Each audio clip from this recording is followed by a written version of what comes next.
Let's get some insights from our guest tonight, political scientist Antonio Contreras. Good evening, Professor Contreras. Good evening, Sis. Very interesting day at the impeachment trial. And what can you say about the ruling of the presiding officer, Senator Chis Escudero? Well, actually, it's kind of fair, I would say, but what really bothers me about it is that it judicializes a political process. Mhm. I know that there is a need to discipline people, that they should behave, Mhm. but I guess this is a political process, and therefore discourse should be less constrained. If there is a group that needs to be reined in, it should be the senator judges, Mhm. because after all, they should be the one who should be neutral and fair and objective. Mhm. Mhm. And then, of course, the parties can they are actually championing their cases, Mhm. their sides. They are advocates, and so at the same time, the defendant Sara Duterte, no matter how you may not like what she's saying, is also Mhm. free to defend herself. This Mhm. is not an ordinary court. So Mhm. para sa akin, I think medyo may problema ako doon. Ah, ma- Kasi the Mhm. way we have I think it's important to understand that we need to open up the discourse because the people are watching. So Mhm. even words like uh, modus operandi, for example, Scam or scam. how can it be offensive? Mhm. You know, so therefore it's like, and then the thing here it says is that for the senators, you still have to file a complaint Mhm. of ethics, which you know in the Senate will take forever to get resolved. Mhm. But if you are a party, you are a counsel for the defense or for Mhm. the prosecution, or you are Sara Duterte, I Mhm. don't know whether she's this going to be disciplined anyway. But Mhm. if you're an ordinary member of the panel, then right there and then, I don't know, maybe you will be penalized, you will be admonished, and the second time you will be fined 30,000. And then if you're a Mhm. lawyer, then your name will be submitted to the bar confidant. Parang hindi pantay eh. Yung Mhm. senador na dapat maging fair and objective dahil siya ay judge, sila yung kailangan pang mag-file ka ng complaint, Mhm. dadaan pa sa proseso. Mhm. Samantalang yung isa, although bibigyan naman daw ng due process, baka right there and then, pwede na siyang Mhm. masabihan na Mhm. ma-admonish. Does it benefit the respondent? Well, not necessarily because in this case, he's covered by the, and in fact, nasampulan na siya kanina, di ba? Mhm. Mhm. Na-remind na you have to, it's almost like an admonition already. Mhm. Okay, so you find this too restrictive, and perhaps it will also um, restrain the prosecutors or even the defense from from connecting to the public. Kasi yung mga words na sabi nyo, modus operandi, scam, mga ganun, yun ang nakakapukaw ng atensyon ng tao eh. Well, they can always refer to their subaltern, Mhm. so other people can speak on their behalf. In this Mhm. case, hindi na pwede yung mismong yung Mhm. counsel for the Mhm. prosecution or Mhm. counsel for the defense or Mhm. the prosecutors will be the one who will be saying it. And maybe Mhm. that's the reason why Cheese Escudero advised them to have a different spokesperson who is not a member Mhm. of the panel. So Mhm. I think that would be the option. For Mhm. example, and there are many members of the House that Mhm. can, in fact, the House has several spokesperson who are members Mhm. of the House, but they're not members of the prosecution panel. Mhm. Now, the interjection of Senator Robin Padilla earlier, could that have been construed? Could that have been a violation of Rule 18? Robin Padilla has been constantly violating the rules. Mhm. In fact, today, I don't know, he was so way out of line for me several times. Mhm. Sometimes I don't know whether it's tragic or comic. Mhm. It's turning to becoming a theater of the absurd Mhm. in terms of comparing the aliases of the revolutionaries to the aliases of the confidential fund. Mhm. It's almost like comparing the two when these are apples and oranges. Mhm. Ano naman yung isa alias to, because they're in a revolution, Yes. now it's an alias to get away from Mhm. accountability. Mhm. That is something that needs to be established fairly. And Mhm. this is something that I cannot understand why things like this that are blatantly violations of the ethical standard should, Chis Escudero said that we need to make the process respectable and credible. Mhm. And if there are people are really making and turning this process Mhm. into something that is not respectable, it will be some of the senators. And so I think he should be more his he should be he should be stricter on his colleagues. Like pwede naman niya sabihin na out of order yung isa, that you're going beyond the limit. Ano, bakit kailan pang may magsampan ng ethics complaint sa kanila? Bakit hindi pwedeng right there and then rule out mo order ang isang colleague? Well, he said the guidelines will still be fleshed out, but he could have called out Senator Padilla earlier. Actually, to be fair, it's not naman Senator Padilla din eh. Other senators are also using foul language like stupid.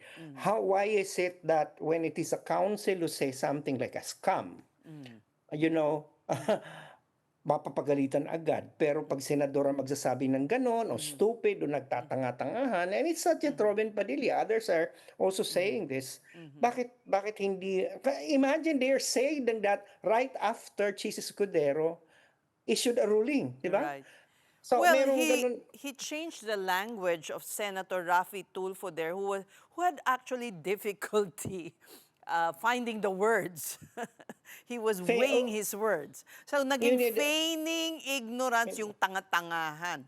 Parang para sa akin, parang it's almost like nakakatawa din. That's almost like contributing to the absurdity of it all. Pareho lang naman ang meaning nun. Para bagang ano yun, nagtatanga-tangahan. Yung Di ba sa tanga-tanga English? lang kasi parang ang lakas ng dating di ba? Para bagang yung mga tagalista sa atin, nagsasabihin ano ba yung porket English na, hindi na siya offensive. Okay. Yes, but sometimes you have to call a spade, to quote one of the prosecutors. Exactly. And then, this is a political process. After all, the reason why there is a sub judice rule is because in other systems, there is a jury. And therefore, they do not want to be influenced because these are ordinary people, right?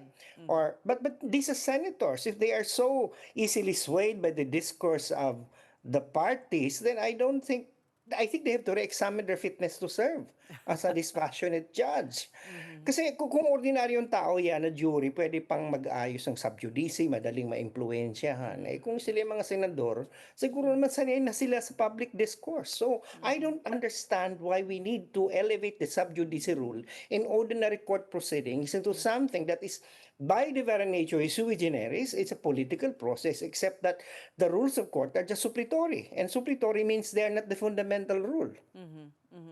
So, or do you predict that, maybe they'll behave for a few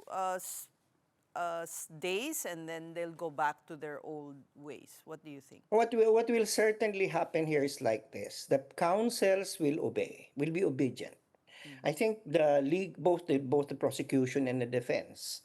But what I'm afraid of says is that it will be the senators who keep on violating it.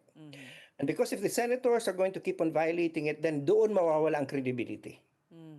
Kasi makikita ng tao na bakit sumusunod itong both prosecution and defense. Hindi na masyadong nagsasalita. Pero ang mga senador naman habang nagka-clarificatory question, they're using problematic words. Okay. So doon mawawala ang credibility. Okay. You found many senators today really exasperated with the witness. And what would you assess? What can we call from that? Well, the witness Exasperation. the witness is a hostile witness. So it is expected that he's going to be more rehearsed, canned answer. But that is expected. But if there is a silver lining here, says, it's the fact that even despite that script, very much like Gina Acosta, the prosecution, Attorney May, was still able to extract, and some of the senators were still able to extract admissions that were all damaging to the side of the defense. So nakuha naman nila, if example, na paamin na talagang si Sara Duterte ang may alam. In fact, I really like the questioning style of Attorney Divina Gracia. Yung kanyang question that really made it like the day is when sinabi niya may 3 top officials, kung hindi alam nung assistant chief of staff, hindi alam ng chief of staff. So therefore, ang nakakaalam lang si Sara Duterte. And napaamin din ni Senator Risa Ontiveros, si Ortonio, na talagang si Sara Duterte alam niya to. So despite the fact that there is evasiveness, there is a tendency to, nasa sa ulo ko na nga eh, Gina Acosta is disbursed and La Chica implemented. So, laging ganun ang kanilang differentiation eh. So, script. So, napipredict mo na, pero ano na expected na yun kasi ano to eh, hostile witness. So, therefore, nakakahuna ang sagot. Pero masaya ako na at least naka-extract sila ng admissions. You wonder why the vice president has not addressed this issue all these years. Parang 2 taon na ito, no? You see, it's basically whatever is coming out now from the testimony of Acosta and Ortonio is that parang walang sense of accountability talaga yung opisina nila eh. Parang sabi ko, kung ganyan ka, ayoko sabihin, ganyan kapalpak. Sabag Wala hindi naman naman, ako, the hindi ruling naman, doesn't apply to you. of course, diba? So, kung ganyan kapalpak ang pagmamanage siya ng finances ng isang opisina, paano pa kaya siya ng presidente? Di ba? Talagang yung document keeping, yung pagsunod sa provision ng joint memorandum, parang hindi sineryoso, parang nakakabahala Yung na for mga a woman. copy-paste nung mga explanation, parang, Exactly. Yung parang sabi ko, my God, yung project staff ko sa project ko, mas magaling pang gawa ng cash advance i-liquidate kaysa sa staff ng Vice President. now, interestingly, one of the witnesses that the prosecution intends to call is the counsel of the respondent, Attorney Michael Poa. Well, we'll see kasi ano siya parang nagtatrabaho siya sa DepEd naman siya connected, si Michael Poa. And of course, he will be another hostile witness. But I foresee less fireworks because nakita naman natin ng demeanor na Attorney Michael Yes. Poa. Hindi naman siya abrasive, hindi naman siya Yes. confrontational. Yes. So we expect a more, I would say, sedate and saner type of exchange. I want to ask you about his demeanor compared to his client. I had asked Attorney Chu yesterday, or was it, I think Howie Callejo said parang meron silang pinoportray na underdog type of, because the lawyers on the side of the respondent are quite young. Well, Is he a foil for his client? Well, of course, Attorney Poe is trying to project the more, I would say, Sober. mature, sober lawyer compared to the very aggressive younger generation of lawyers on her side. And I think, but the problem is that he's alone, you know. And the behavior of his client is also different. Kita naman natin ang behavior ng Vice President, talagang palaban, nagsasalita. So I think kung ang purpose nila ay si Michael Poe ang maging parang foil, mukhang he's successful in projecting himself alone by himself to be a more sober lawyer, but as to whether it's rubbing on his client or his team, I don't think it is happening. Parang Now- he's the odd person out. Parang Let's go back to what triggered this ruling, which was the complaint of Attorney Sheila Season when Attorney Ligutan posted on social media about whether misleading questions are acceptable or not. Was it too much parang tempest? They were making a tempest. Was it a tempest in a teapot? Parang masyadong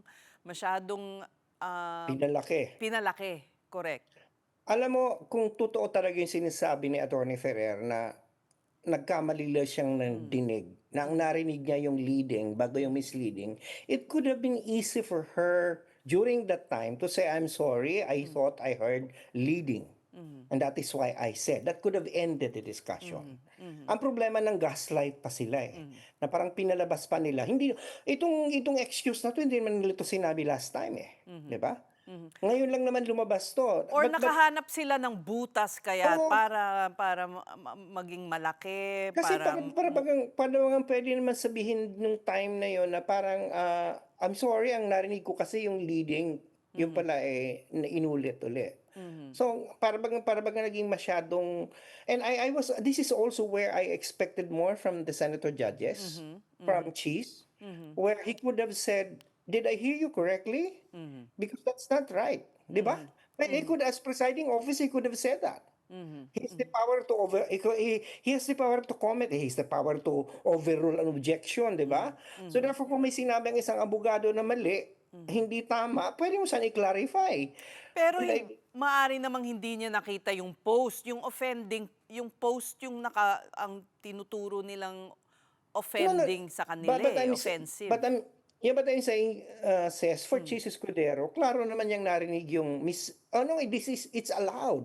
Di ba? The writer, and then kung nakikinig siya, and I think he's attentive, nasabi niya ba, kung ako yun, sasabihin ko, Atty. Ferrer, did you say that leading questions are misleading questions are allowed? Then that could have provided Atty. Ferrer the opening to say, no, Your Honor, I did not say that. What I said was the leading one. I thought she said leading. Di tapos na sana ang kwento. Di hindi na sa tayo nakaranas ng ganitong stress. Di ba? But it gave him the opening because may clamor na talaga na kailangan niyang i-restrain yung mga kapwa niya senator judges. This gave him the opening because he began with that. Yeah, but you know what happened today says is like this. Nag-issue siya ng ruling, which is a good one, although I disagreed with it. It's a good one. Mukhang okay naman, mukhang napayapa na yung mga parties, pero yung mga senador ay tuloy pa rin sila sa pagsasalita ng mga problematic words. Well, but So, you're not hearing any more from Senator Pia Cayetano or Senator because he wasn't there, right? Alan Peter Cayetano. They weren't there today, actually. Oh. So, ang andun talaga si Amy Marcos at saka si Robin Padilla. So they were the ones, they were there, which were obviously actually on the, well, now, actually, if there is some sense of dignity on the Senate that they want to protect, very clear ngayon yung mga lines kung saan, lalo na sino yung mga senador na talagang defense side. Ngayon, ano na yan, klaro na yan. And I think even the senators themselves are not hiding that. So dapat yun ang tinitingnan kasi at least yung iba suave pa, alam mo na they're trying just to understand the issue, even if some of them are saying things that may be problematic. But there are senators who are really, pag tumayo sila, alam mo na it's going to be a discourse that is pro-defense. So hindi na, predictable na na ito sasabihin. So are you saying the onus will be on someone, on an outsider, a fellow senator, to file pa muna a complaint before the Ethics Committee? The onus is not on the presiding officer to call them out immediately on the spot. All the onus will be on one of the parties, the prosecution or the defense filing the ethics complaint. I don't know if a lawyer, a prosecution lawyer, or a defense lawyer would have the guts to stand up and question the statement of a senator. Like earlier today when Attorney May was responding to Senator Padilla. And Senator Padilla said, is that allowed? And I said, so it's like, so that was already an opening for, if I were the Senate President Chis Escudero, I could, the best way to tell Senator Padilla you're out of line is to allow Attorney May to respond. I thought so too. Because it was out of this world. Pluto as one attorney said. It's almost like a question that is, well, since I am not a part of the ruling, a question that is stupid. You just let it fly and float. And then here is a person who is trying to rationally answer it. You're going to put a gag order on. Yes. So, okay. So, ngayon, mahihirapan lalo si presiding officer, Senator Chis Escudero to, put teeth. Show teeth. I don't envy him. But how would you, finally, sir, how would you assess his performance? Because, there were doubts in the start. Well, he's redeeming himself. This is his redemption arc. I would say. He's doing well, although sometimes I disagree with him, but he's doing well. He's I think he's doing a great job showing that he's prepared. He knows the jurisprudence, he knows the rules, and so I think for that, hats off. All right, we thank you for your insights. Always appreciate your time here. Political scientist Thank you. Antonio Contreras.